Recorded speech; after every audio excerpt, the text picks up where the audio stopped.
Primera pregunta con la que vamos a arrancar es básicamente qué es el conservadurismo para luego realizar un análisis en torno a la juventud conservadora.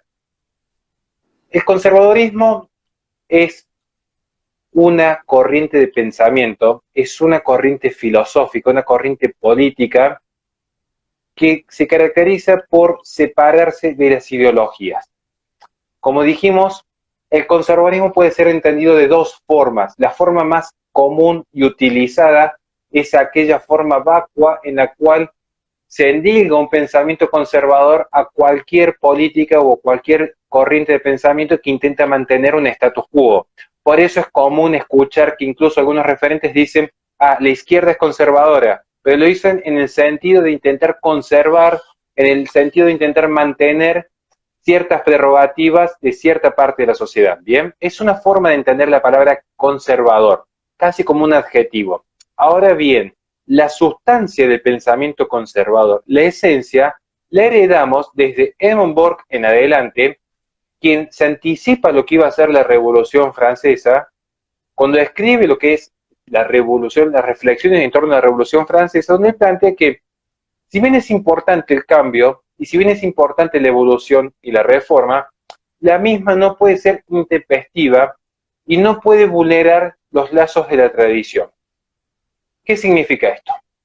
Que el conservador entonces va a ser una persona arraigada en el pasado, que se va a oponer a todo cambio. Muy por el contrario, el conservador favorece las reformas y el conservador favorece el cambio y todo aquello que haga a la evolución de la sociedad.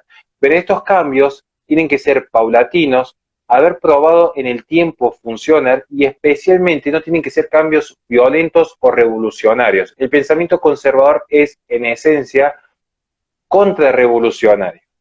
El pensamiento conservador no es una ideología. Las ideologías, por definición, son un conjunto de ideas anticientíficas que intentan explicar desde la abstracción la realidad. Un ejemplo de ello sería la ideología liberal o la ideología comunista.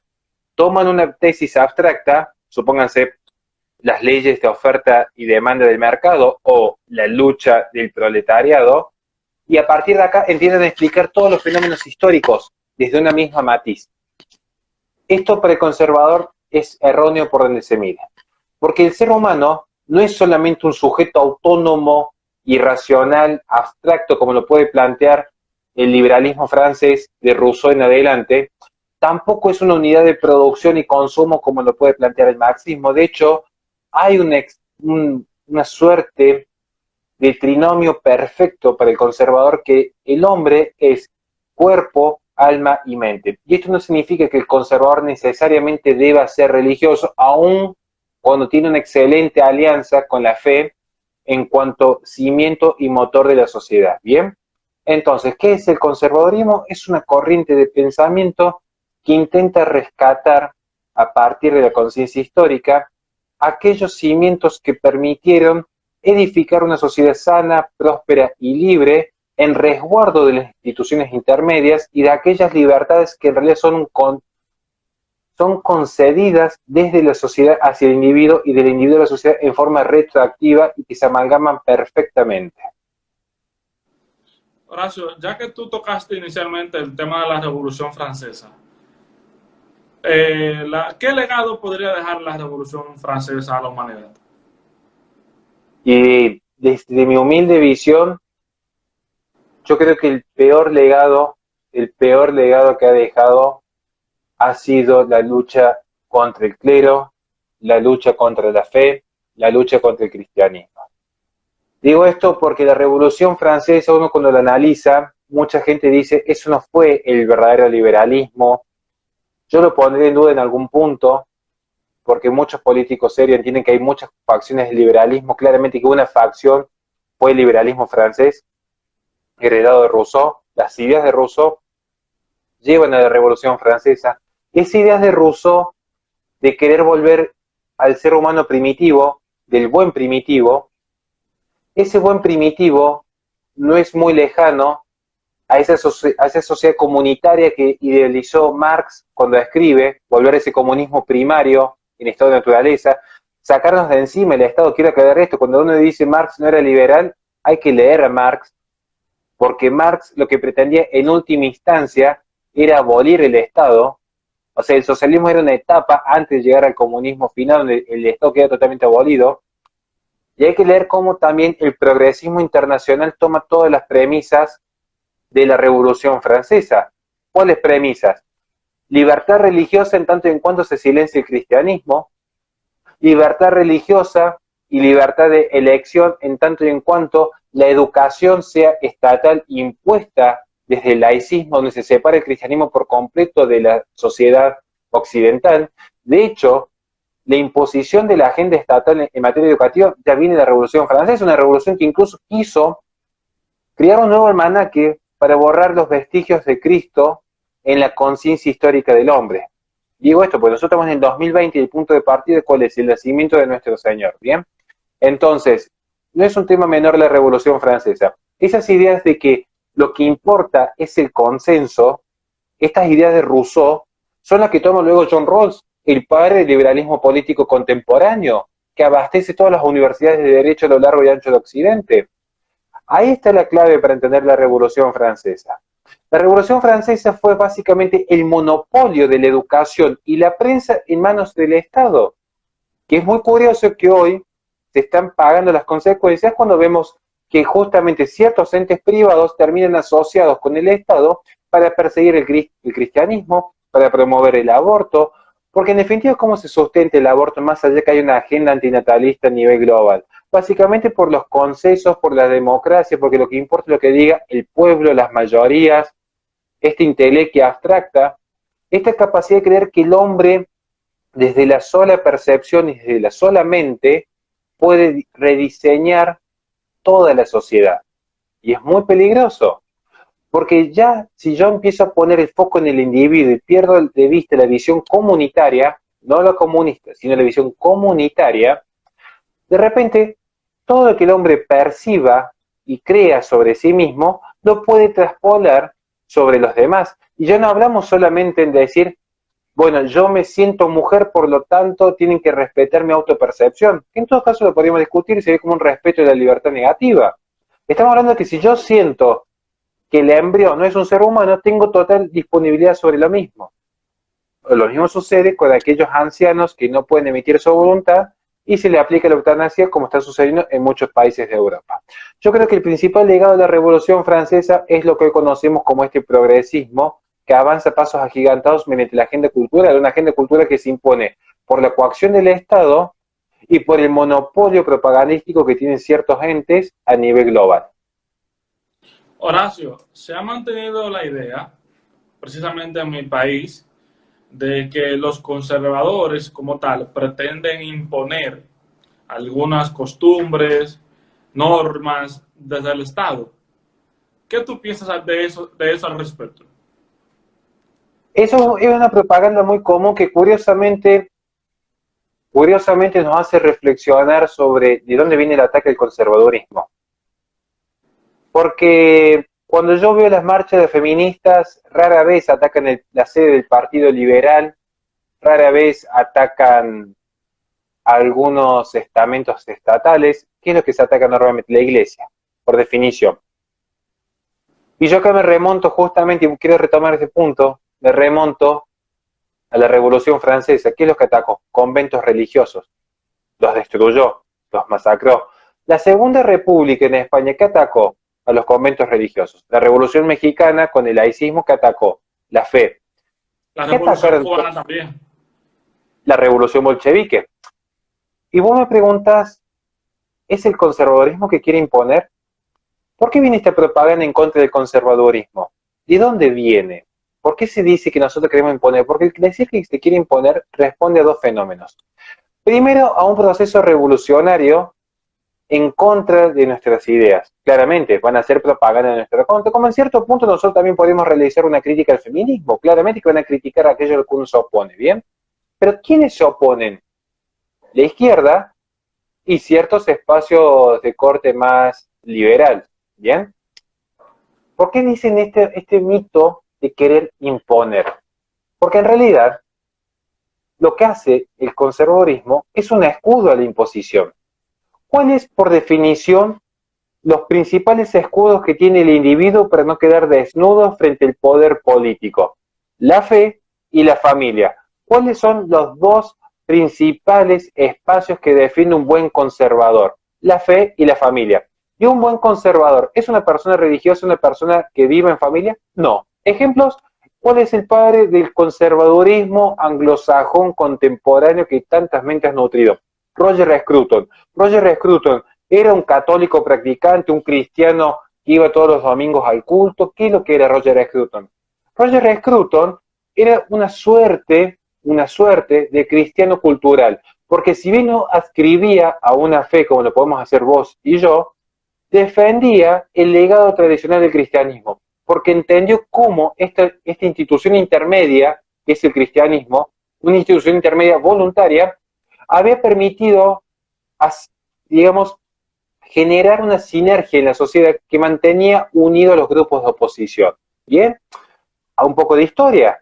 Básicamente, en Europa, en la Edad Media, no existían las naciones como que es un fenómeno propio de los estados modernos, sino que era la cristiandad. Y en la Edad Media era la cristiandad la que se encontraba unida, y eso evitaba una serie de conflictos y una facilitación a los encuentros que pudiese haber entre grupos de oposición. Bien, digo esto, el conservadorismo, entonces, volviendo a tu pregunta, ¿quiere imponer? No.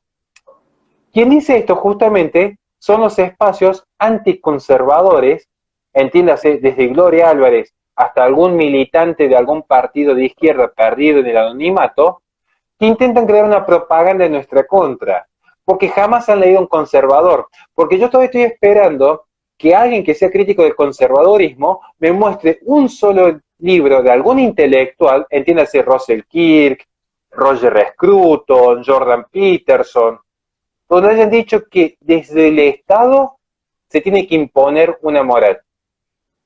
Yo todavía estoy esperando que algunos de estos espacios más liberales o los comunistas, ni hablar, demuestren que el conservadurismo quiere imponer. ¿Y saben por qué no lo pueden demostrar? Porque tendrían que reconocer que no hay nada que defienda más la libertad que el conservador. Simplemente que el conservador defiende la libertad bien entendida desde lo empírico y no desde lo racional abstracto, que es como fomenta algunos espacios más contemporáneos. Porque el conservador no dice, yo como quiero ser libre, yo soy libre de caminar por donde quiera, y como quiero caminar por donde quiera, me largo a caminar por el medio de la avenida en cualquier horario pico. Porque dice, la realidad es que te demuestra que si yo me largo a correr por una avenida, más probable es que me atropellen. Entonces, para que el conductor pueda manejar libremente, y yo como peatón pueda cruzar libremente, establecemos normas que permitan una normal circulación. Pero es porque hay una conciencia histórica de cómo funciona el automóvil y de cómo funciona el peatón. Esto pareciera que es un atentado a la libertad para algunos espacios, y no es así. Es desear conservar la vida. Entre tantos fenómenos que podría hablar del conservadurismo, el conservadurismo justamente es empírico. Él dice, ¿qué es lo que ha funcionado en efecto a lo largo de la historia? Pensemos en la economía. No hay una tesis conservadora de la economía. No existe conservadurismo económico, porque el conservador se fija en fenómenos culturales y sociales, no se fija en economía. ¿Qué hace? Toma lo que efectivamente funciona a lo largo de la historia. Ejemplo puntual, la segunda escolástica del siglo XVI, donde ya se establece desde la Escuela de Salamanca términos como el valor subjetivo, los beneficios de la propiedad privada, el libre intercambio, ¿bien? Entonces, el respeto a los contratos, todo esto que para muchos sería, entre comillas, un liberalismo económico, es la tesis que toma justamente el conservador para llevar adelante su proyecto político. El conservador es, por definición, una persona muy humilde. De lo que no sabe, no opina. De lo que no conoce, va a los especialistas. Digo esto porque es muy común escuchar este mito de que el conservador quiere imponer. No, gente, al contrario. Y ya con esto quiero cerrar justamente la intervención respecto a la intervención. Quiero cerrar la intervención respecto a tu pregunta. Ahí me confundí porque ya decía por el sueño. Vos me preguntás si el conservador quiere imponer. Vamos a tomar un ejemplo muy curioso acá. Muchos conocerán el fenómeno "con mis hijos no te metas". Es un movimiento importante. A los queridos amigos liberales, con los que yo tengo muy buena relación, de hecho, que están escuchando este vivo y que después van a ver la grabación, ¿bien? Con mis hijos no te metas, si quieren verlo en términos liberales, es lo más liberal que hay. Son conservadores, son padres de familia que le están diciendo al Estado vos, Estado, no te metas con la educación de mis hijos. Y sin embargo, ¿qué hacen los liberales? Ah, son todos unos grupos viejos, son todos unos dinosaurios, son todos arcaicos del medioevo. Nosotros queremos fomentar el aborto y la educación sexual desde el Estado. Al final, ¿quiénes son los estatistas? Porque lo que está haciendo el conservador es, si vos querés ser un degenerado, sea un degenerado puertas adentro y deja que nosotros podamos educar a nuestras familias como queremos y que el Estado no se meta. No van a encontrar nadie más reaccionario al Estado que el propio conservador, que lo que quiere es que el Estado no se meta en nada. Y sin embargo, es ahí donde está la lucha. Nos hacen creer que somos nosotros los conservadores que queremos imponer, cuando no se dan cuenta que son ellos los que están imponiendo la educación sexual, el aborto. Ya con esto cierro. No les alcanzó con nacionalizar el matrimonio heterosexual, porque en definitiva lo que hacen es nacionalizar, es decir, que el Estado regule el matrimonio heterosexual, ya lo regule el Estado, que para mí es una calamidad. Ahora encima quieren que el Estado regule la unión entre homosexuales. Si realmente fuesen honestos estos liberales, tendrían que decir que el Estado no regule nada. Y si ya nacionalizaron un tipo de matrimonio, que no nacionalicen entonces otro tipo de unión civil. Ahí es donde está la falacia de estos espacios que hablan del conservadurismo porque no han leído jamás a un verdadero conservador. Son todas falacias del hombre de paja. Horacio, otra pregunta. En calidad de invitado, ¿no? Porque te tengo que aprovechar bien. Pero sobre todo, este es tu espacio, así que puedes hablar todo lo que desees respecto a cualquier pregunta. Pero, en fin, ¿cuáles son los desafíos que tienen los conservadores en la actualidad? Y yo creo que es por lejos la mejor pregunta de todas que se le puede hacer a un conservador. Yo creo que es la mejor pregunta porque es muy difícil responderle porque tiene dos grandes desafíos. A corto plazo, y esto yo creo que vos lo manejás mejor que nadie, así que acá nos podrías dar cátedra vos en este punto, a corto plazo el principal desafío es político. Hace poco yo hice un video con un gran amigo de Cruz del Sur, yo estoy en Fundación Libre, pero tenemos convenios con Cruz del Sur, un centro de estudios, muy conservador por cierto, donde nosotros analizamos primero qué es una batalla cultural y después analizamos qué es una batalla política, ¿bien? Hicimos 2 videos de 1 hora cada uno. Ciertamente, la cultura precede a la política.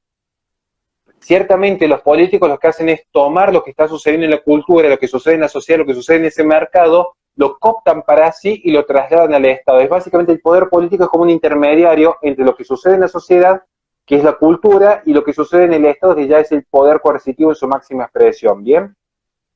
Pero acá está la trampa, vos dijiste muy buena la pregunta. Porque yo podría decir, y legitimarme a mí mismo, porque siendo que yo vivo de esto, digamos, decir, no, acá lo que importa es el desafío cultural, tenemos que cambiar la cultura, demos la batalla cultural, asóciense a la fundación, asóciense al espacio que yo tengo, y bueno, metámosle adelante con la cultura. No, gente, en efecto, la cultura ya está muy avanzada en términos del progresismo, muy avanzada. Entonces, hoy es más útil una voz reaccionaria en algún espacio legislativo, en algún espacio de poder político, sin descuidar la batalla cultural, que es el segundo punto, digamos, pero si bien lo que importa es la cultura y generar un cambio cultural en la sociedad, la principal preocupación para el conservador hoy por hoy es política. La principal preocupación hoy es, ya como avanzó tanto, por ejemplo, la agenda del aborto en América Latina, y ya se viene gestando desde el 76, que es una larga historia, pero esta agenda del aborto que avanzó en el mundo entero, ¿qué vamos a hacer? Tomarnos 70 años más para cambiar la mentalidad de las personas como hizo el sector de la izquierda, o en realidad no fue solamente la izquierda, quiero aclarar, ¿no? Pero tomarnos 70 años y que siguen muriendo niños abortados en el camino, hoy lo que necesitamos es metamos la mayor cantidad de diputados pro vida, la mayor cantidad de senadores pro vida, y cuando lo hayamos rechazado en bloque el aborto, bueno, ahí sí empezamos a interactuar con los think tanks, los espacios, y sí, ahí tenemos el desafío es político. Entonces, el primer desafío es político, el segundo desafío sí es cultural. Sobre cultural podríamos hablar mucho, se nos iría 1 hora entera hablando sobre qué es una batalla cultural, pero dentro del desafío político también hay un segundo desafío, que es más grave todavía, cuesta mucho, y los que estamos dentro de política lo sabemos, que es la unión dentro de los espacios afines, porque hay una lucha de egos impresionante. Como te digo, es muy difícil querer unir, por ejemplo, liberales con conservadores, cuando nosotros le estamos explicando constantemente, por ejemplo, que estamos a favor de que no haya intromisión del Estado en materia educativa, que no haya intromisión del Estado en materia sexual, que se respeten organismos intermedios como la Iglesia, cristiana, evangélica, católica, grupos científicos de por medio, lo que quiera hacer, es una organización voluntaria, estamos viendo que hay muchos puntos de encuentro. Que la agenda educativa, si bien estamos a favor, por ejemplo, de la educación pública, o al menos el financiamiento público, que puede ser un sistema voucher, hay muchas cosas que podemos coordinar, que la agenda, que la currícula escolar, no dependa solo del Estado. Hay muchas cosas en las que estamos de acuerdo liberales y conservadores, pero políticamente es un desafío la unión. Es muy desafiante, porque como te digo, hay una lucha de egos. Entonces aparecen un montón de niños, tuiteros, que no entienden nada de la vida, que no saben lo que es ser padre, que no saben lo que es trabajar de sol a sol, que no saben que el mundo no es solamente una planilla de Excel, y quieren venir a explicarnos cómo tenemos que nosotros caminar y entrar en las villas. Yo digo esto porque sé que vos también estás metido en un gran movimiento político y ya en una lucha titánica adelante, que al igual que esto lo hemos visto muchos, algo que también define al conservador, como dijimos, cuando hablamos de que el conservador es empírico, es porque tiene mucha conciencia de realidad, no solamente conciencia histórica. Entonces, mientras muchos están tuiteando, escribiendo cositas en Twitter, muchos otros estamos entrando en los barrios más carenciados, donde a veces nos quieren venir a robar, donde a veces nos insultan, donde a veces nos agreden, y lo hacemos por un bien mayor. O sea, tenemos esa conciencia de comunidad, de decir, bueno, sí, a ver, tenemos que amar a los propios y a los ajenos también. A veces hay que ponerle otra mejilla. Entonces, yo creo que el mayor desafío es político y lograr justamente amalgamar todos estos espacios. Mira, aquí tenemos una situación en mi país con varios grupos de jóvenes que estamos dando la batalla cultural, impidiendo que los progresistas impongan su agenda ideológica, porque a final de cuentas se atentan contra la familia, la vida, la libertad, la propiedad privada. Y yo les comentaba a ellos que tenemos que unirnos porque muchos de ellos son libertarios, los cuales yo respeto porque a final de cuentas somos humanos. Yo no soy tan libertario. Y yo les decía a ellos, bueno, vamos a crear dos bandos, o si ustedes se quieren enfocar en la parte económica, en la parte política, muy bien, pero también tenemos una lucha en el aspecto cultural. Y a veces nos alejamos tanto de la batalla cultural. Y fíjate, el domingo pasado tuvimos elecciones presidenciales y congresuales. Y lamentablemente los progresistas pudieron escalar muchos escaños en el Congreso Nacional. ¿Y qué ha pasado en mi país con muchos conservadores que se olvidan de la tendencia política a nivel global? La tendencia política hoy en día descansa en la juventud.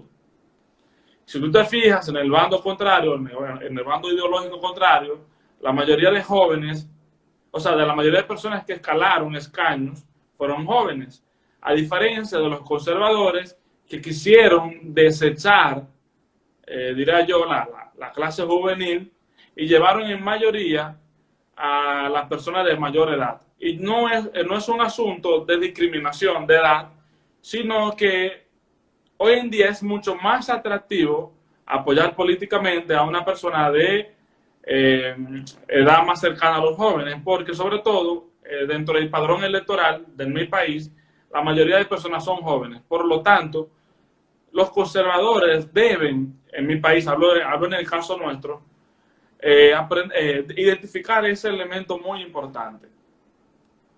Porque lo que te decía, la tendencia política hoy en día descansa en la juventud.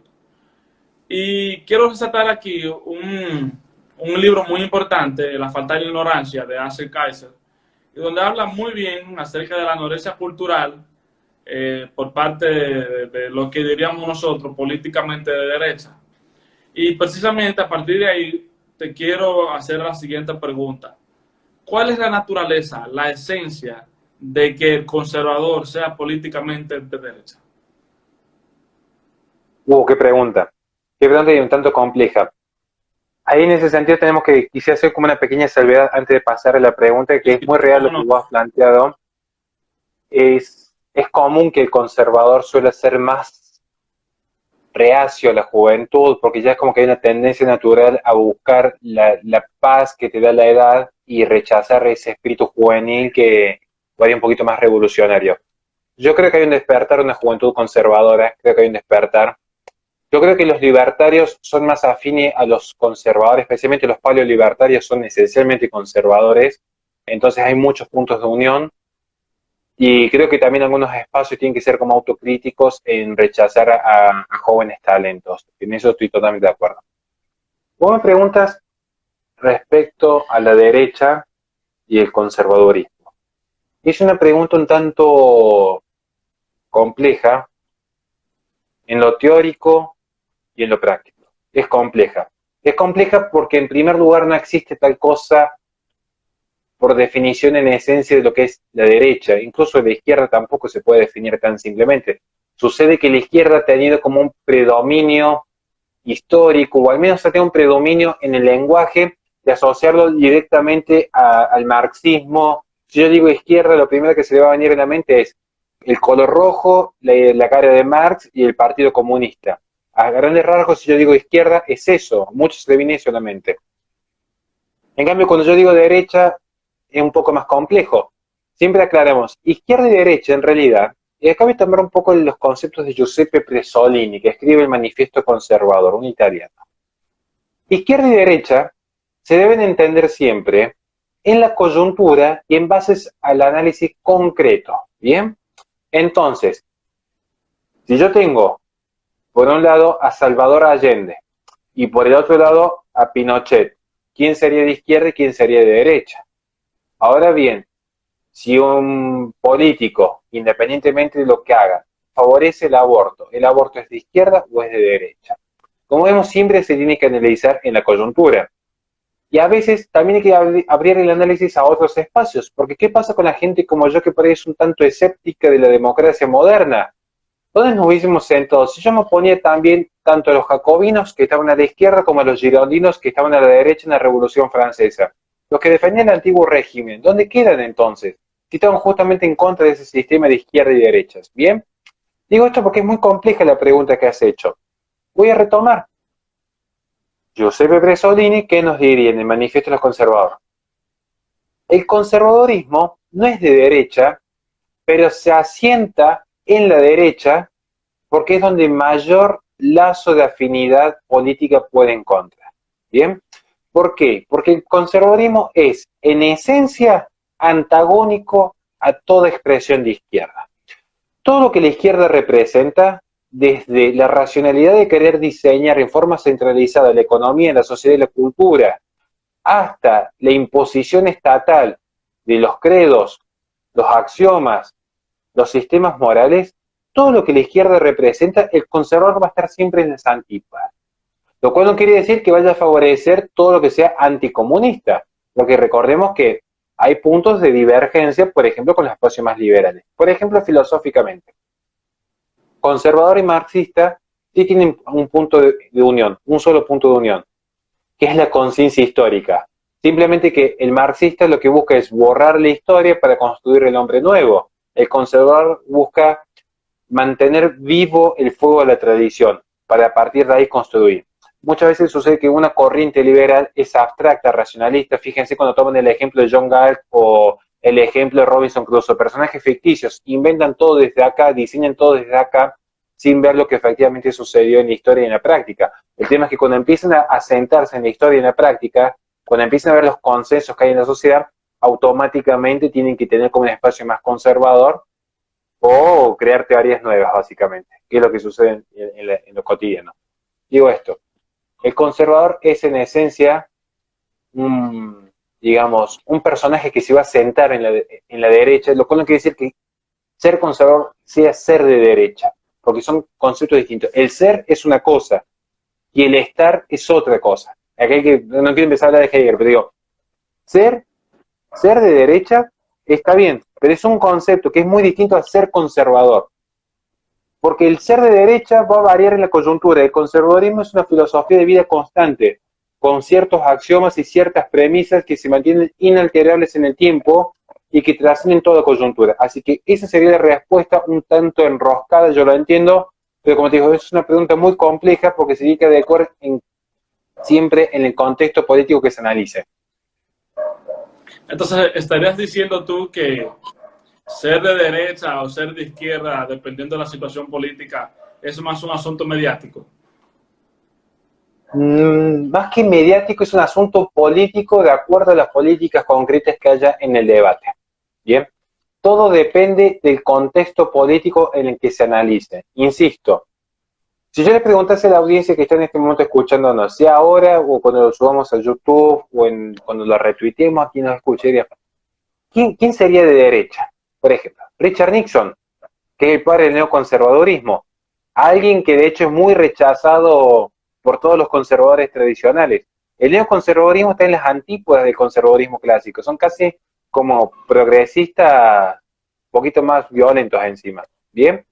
Digo, ¿cómo se entiende entonces qué político es de derecha? Nixon era de derecha, Ronald Reagan, que también anda dentro del Partido Republicano, ¿bien? Donald Trump sería de derecha. Por ejemplo, Donald Trump, Bolsonaro, Vox, Gómez Centurión, Kast, son partidos políticos o políticos que en esencia son conservadores que se sienten cómodos en la derecha, pero son en esencia conservadores todos los que yo he nombrado. ¿Por qué? Porque favorecen un determinado diseño de familia, porque favorecen el cristianismo, al menos en cuanto a que el Estado no se intrometa, favorecen la vida desde la concepción, ¿bien? Favorecen la libertad religiosa en cuanto que el poder político no se inmiscuya, favorecen la patria potestad de las familias en cuanto que el Estado no se inmiscuya, son en esencia conservadores. Ahora, están a la derecha de todo el espectro político, pero no es que sean de derecha porque hay una definición abarcativa y completa. Como bien dice Agustín Laje, ser de derecha o no de derecha en realidad es un significante vacío. Es como que, bueno, es una caja. En la caja podemos meter cualquier cosa. Quizá ese ejemplo se entiende mejor. Ser de derecha es como una caja vacía. Claramente que no es la caja de la izquierda. ¿Bien? Pero, ¿qué hay dentro de la caja? Lo que nosotros vayamos poniendo dentro de la caja es lo que va a definir el contenido. Si yo pongo conservadores, bueno, va a ser una derecha más conservadora. Si yo pongo liberales, va a ser una derecha más liberal. Pero ¿por qué está la caja de la derecha? Porque se distingue de la caja de la izquierda. Pero el contenido está en las corrientes y la filosofía. En este caso, el conservadorismo. Por eso insisto, Donald Trump es el paradigma perfecto de un conservador, con una política propia de una derecha populista. Igual que Vox, son derechas populistas, pero se entiende que no se definen por este último concepto. Mira, Agustín Laje y Nicolás Márquez hablan de la nueva izquierda, pero ¿cómo sería la nueva derecha? Básicamente lo que estamos haciendo nosotros en este momento. Es una pregunta de Víctor, de Perú. Es básicamente lo que estamos haciendo nosotros en este momento. ¿Qué es lo que sería la nueva derecha? Este diálogo que estamos teniendo nosotros es un diálogo entre gente de la nueva derecha. Y no digo nueva por una cuestión de edad, sino porque hay un recambio. Hay un recambio en cuanto a una reacción. Hay una reacción a una nueva izquierda, una izquierda que evolucionó y que cambió la lucha materialista por una lucha intelectual, cultural, ¿bien? Eso es básicamente el concepto de la nueva izquierda, una izquierda que deja de preocuparse por los medios de producción y empieza a preocuparse por los medios de comunicación, los medios ideológicos, los medios culturales. ¿Qué sería entonces una nueva derecha? Una derecha que se deje de preocupar por la relación económica, una derecha que si ve que la propia izquierda ya enterró a Marx, deje de querer robar con Marx y empiece a preocuparse por los fenómenos culturales. Esta sería una nueva derecha. Una nueva derecha en la que haya gente que va desde Lolo, que es una de las chicas que me está dando una mano enorme con el manejo de las redes, hasta Juan Polanco, que está haciendo una repatriada cultural en sus tierras. Una derecha, digamos, no me gusta usar la palabra global porque se malentiende, pero una derecha que logra realizar alianzas que entiende que ya no hay que estar tan preocupado para ver quién tiene el dominio de la propiedad privada, porque de hecho el progresismo internacional avanza por medios privados. Vean Twitter, Facebook, Netflix, vean cómo se venden y se compran datos en la plataforma change.org en Europa. Analicen cómo se filtran datos de la seguridad nacional a través de Facebook. Entonces estamos viendo que hoy por hoy, uno cuando lee un poquito más ya no puede tener como siempre ese enemigo que sí, el Estado es el enemigo, el comunismo es el enemigo. Pero eso es porque te quedaste en el tiempo, no evolucionaste en tus lecturas. Hoy por hoy el enemigo no se trata de que si es un ente privado o un ente público. Hay que ver la moral de las acciones y entender realmente por dónde pasa. Entonces, cuando se empieza a entender que el fenómeno es cultural, que trasciende ya toda visión de poder coercitivo de la vieja escuela, ahí aparece una nueva derecha que puede generar alianzas entre espacios más paleolibertarios, espacios más libertarios, espacios más conservadores, entendiendo siempre de que no se puede poner el foco únicamente en lo económico. No decimos que hay que descuidar la economía, muy por el contrario, buscamos el bienestar, pero tomemos el ejemplo de Chile para que vean qué pasa cuando uno sigue peleando con el marxismo viejo. Chile era una de las potencias más grandes de América Latina, incluso del mundo. ¿Y por qué cayó? ¿Por qué cayó en las manos del anarquismo? Porque estaban tan concentrados en el bienestar y las planillas de Excel, y claramente que les funcionaba, que se olvidaron que el enemigo ya no le interesaba cooptar la fábrica y tomar la fábrica y darle dinero en igual cantidad a sus pequeños proletarios. La izquierda entendió que necesitaban utilizar justamente los mecanismos privados amalgamados con los públicos para llevar ante una batalla cultural donde independientemente de quién tenga la fábrica, así la tenga un progresista como Disney o la tenga el Estado chino, se pudiese llevar adelante estas ideas colectivistas. Bien, entonces la nueva derecha sería básicamente, yo insisto, en este diálogo, donde se está mostrando justamente que entre espacios más liberales y espacios más conservadores se puede construir una reacción cultural a un fenómeno cultural como es la nueva izquierda.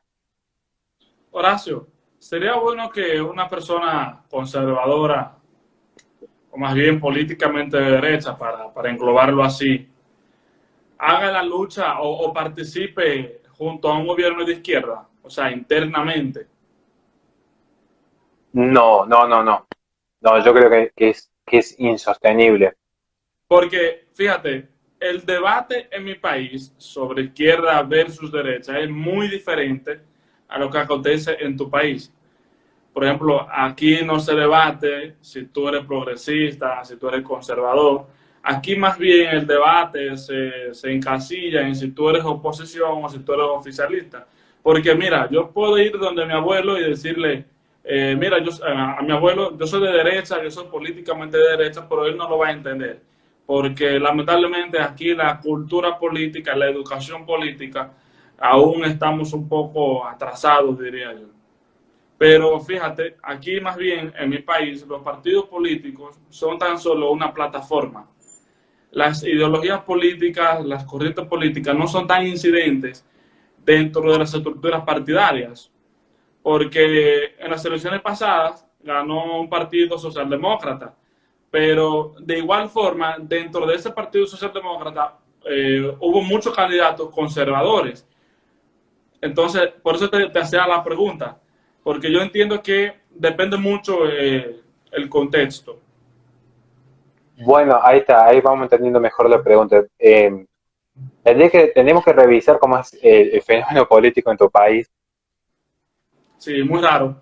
porque acá en este sentido estoy tratando de como elaborar mejor el concepto.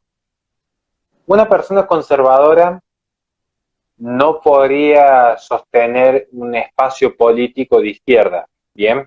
Eso sería como la primera respuesta que yo daría. Pero acá tenemos que hacer como un paréntesis en base a lo que vos me has planteado bien. Vamos a hacer un pequeño paréntesis.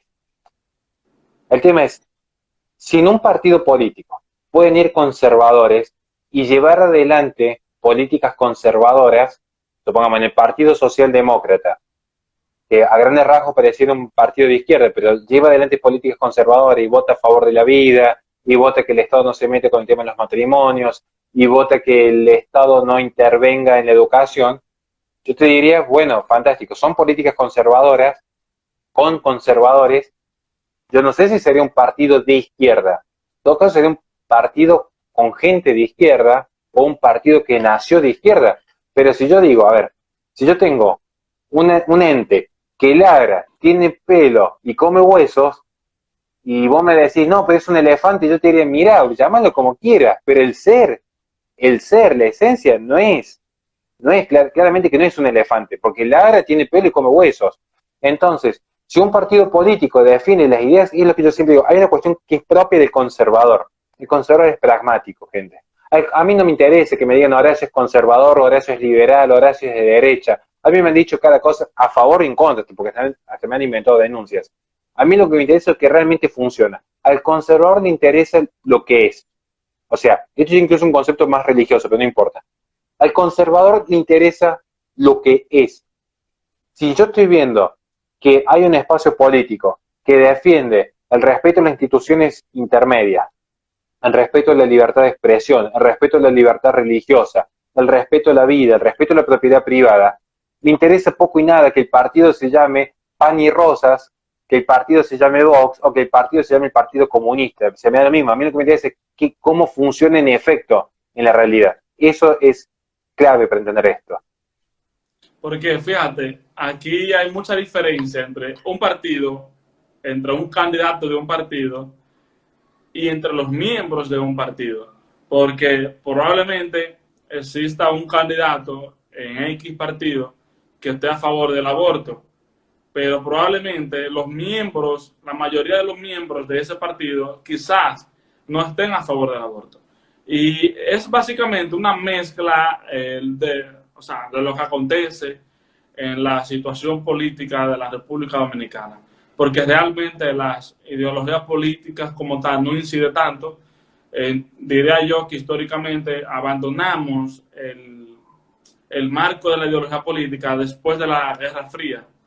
Realmente, después de la dictadura de Trujillo, hasta la década de los 90, las ideologías políticas en la República Dominicana sí eran incidentes. Había mucha diferencia entre un partido de izquierda, un partido conservador, un partido socialdemócrata, pero ya hoy en día no lo vemos tan así, porque fíjate, tenemos el caso de que los tres partidos mayoritarios en la República Dominicana pertenecen al Foro de Sao Paulo, pero hay miembros de ese partido que están en contra de las políticas públicas que nacen del Foro de Sao Paulo. Entonces, por eso te decía que aquí es muy extraña la situación.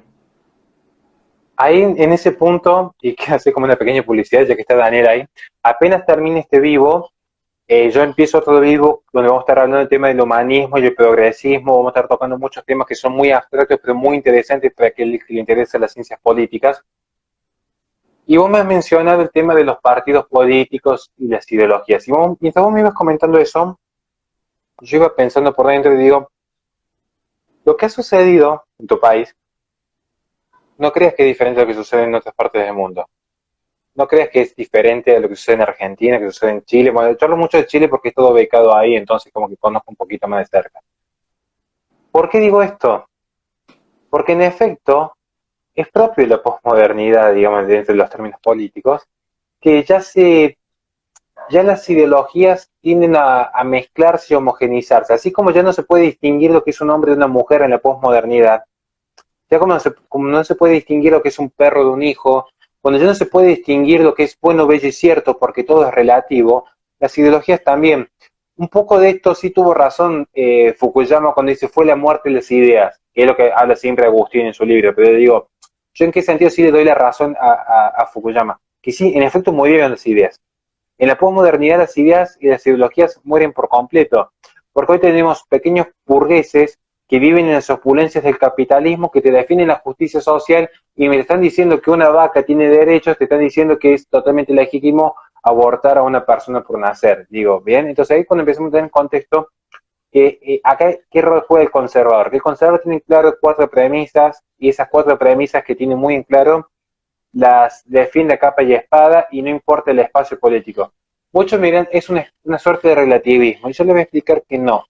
Primero porque el conservador no es reaccionario.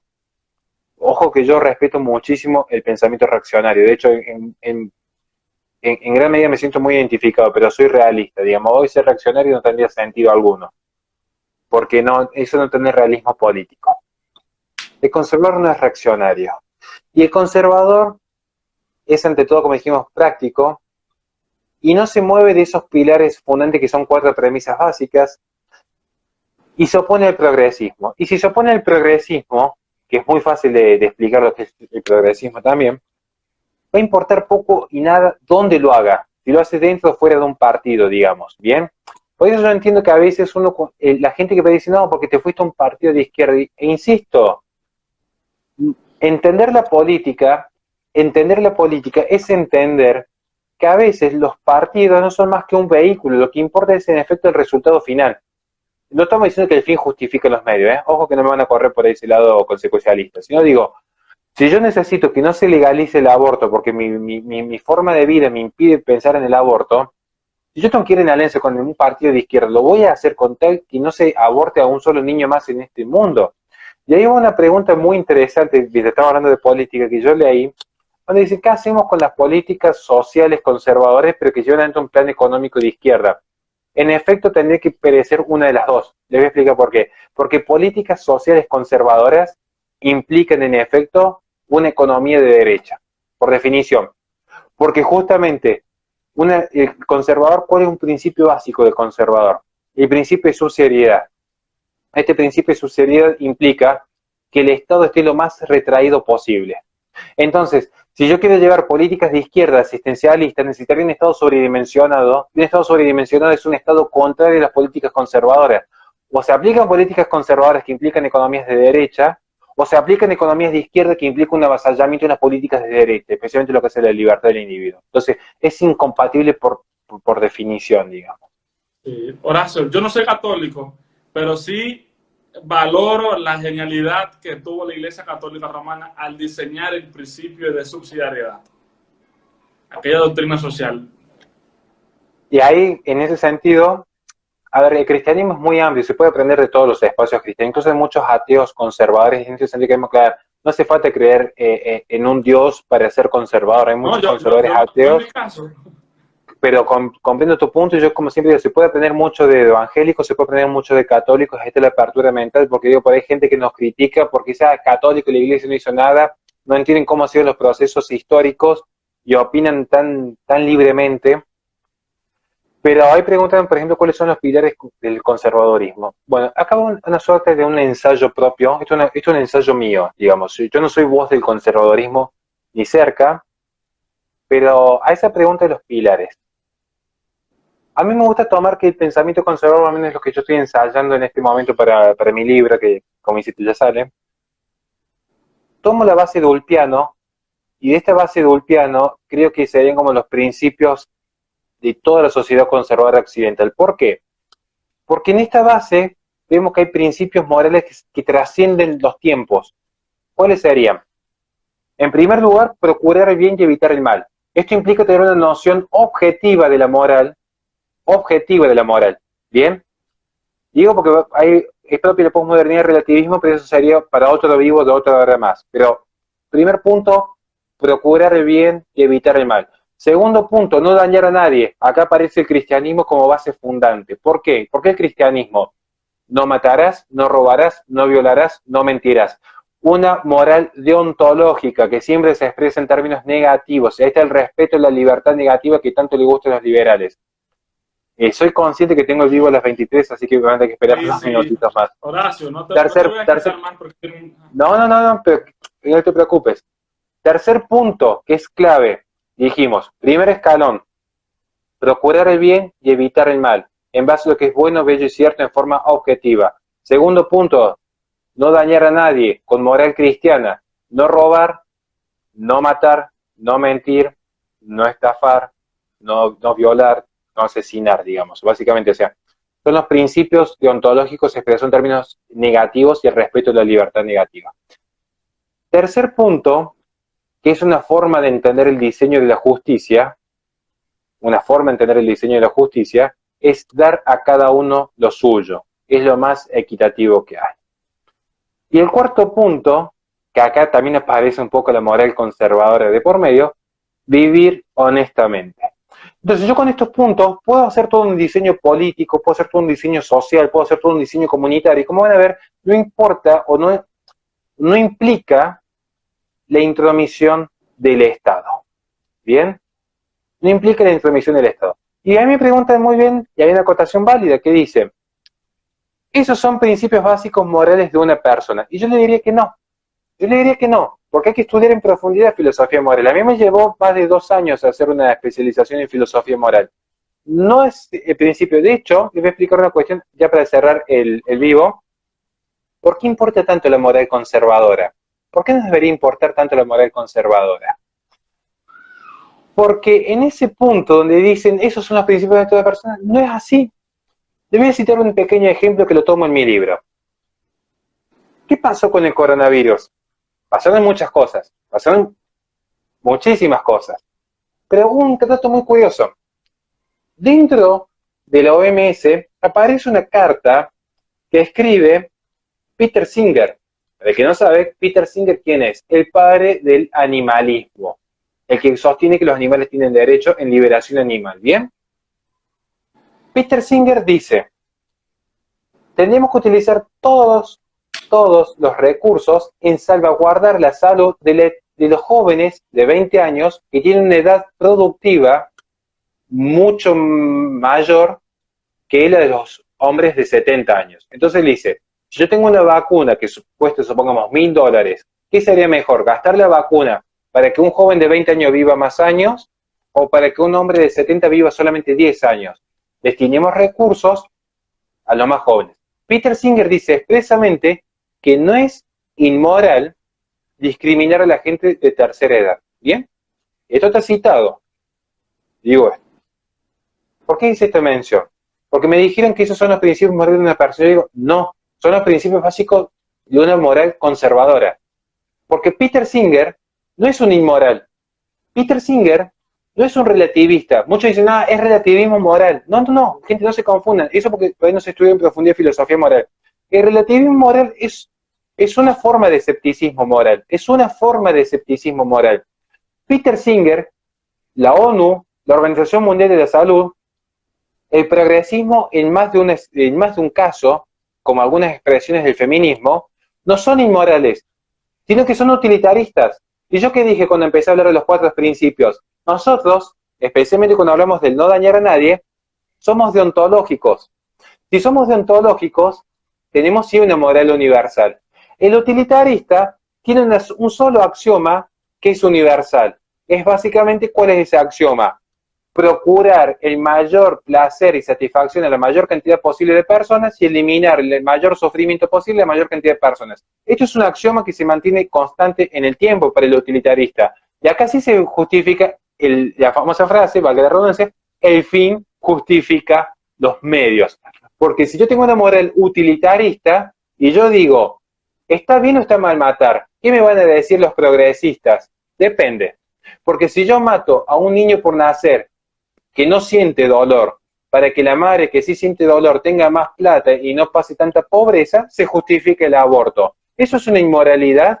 Si uno lo analiza en filosofía moral, va a decir que no es una inmoralidad, como los esquimales que a falta de alimento, ¿qué hacen? Matan a los niños porque no tienen cómo alimentarlos. Y sin embargo, si uno estudia los esquimales, para ellos no es inmoral lo que hacen, porque ellos están salvaguardando justamente su bienestar, porque saben que si no se mueren todos de hambre directamente. Cuidado cuando utilicen los términos, porque tienen eso como que hay una sola forma de entender la moral, una sola forma, y si no es mi moral, es el relativismo moral. No, no, lo puede ser, pero hay que ser cuidadoso, porque por ahí piensan que lo que se nos viene dado es así universalmente. No, hay que estudiar en profundidad, formarse bien, porque por ahí nos agarran del otro lado, que son gente muy leída, y por algo es que la gente de la izquierda avanzó tanto, no solamente por control de los medios, sino porque la gente de este lado no se animó a dar un pasito más en la lectura y se quedó con ideas que yo entiendo, que yo comparto plenamente con ustedes, pero digo, insistamos y esforcémonos un poquito más por ahí para que no pasen estas cosas de confundir estos conceptos que son muy, muy importantes al momento de dar un debate. Horacio, no te quito más porque tienes otro live y para mí es más que un honor, un placer contar contigo en este espacio. De verdad, muchísimas gracias por tomar de tu tiempo y explicar todos esos términos claves. Buenísimo. Bueno, lo que necesites yo corto, pero cuando quieras que nos volvamos a conectar a la hora que sea, nos volvemos a juntar. Muchísimas gracias a todos los que están del otro lado. Insisto, para mí es un honor poder compartir, que nos podamos escuchar. Estamos atentos a los comentarios. Yo sé que tengo una forma un poco más fuerte de decir las cosas, pero tengo la mejor onda y a mí, a la hora que me escriban, vamos a responder a este último mensaje porque estamos todos aprendiendo. Y si por ahí yo insisto con que tengamos que leer más y formarnos más, no es porque yo me crea superior, muy por el contrario, yo sé que soy el más burro de todo y por eso también como que me recuerdo a mí mismo la importancia de estar todo el tiempo leyendo porque la gente que está al frente no para de formarse en ningún momento. Nosotros tenemos que estar al nivel de ellos y nos tengo mucha fe en esta lucha.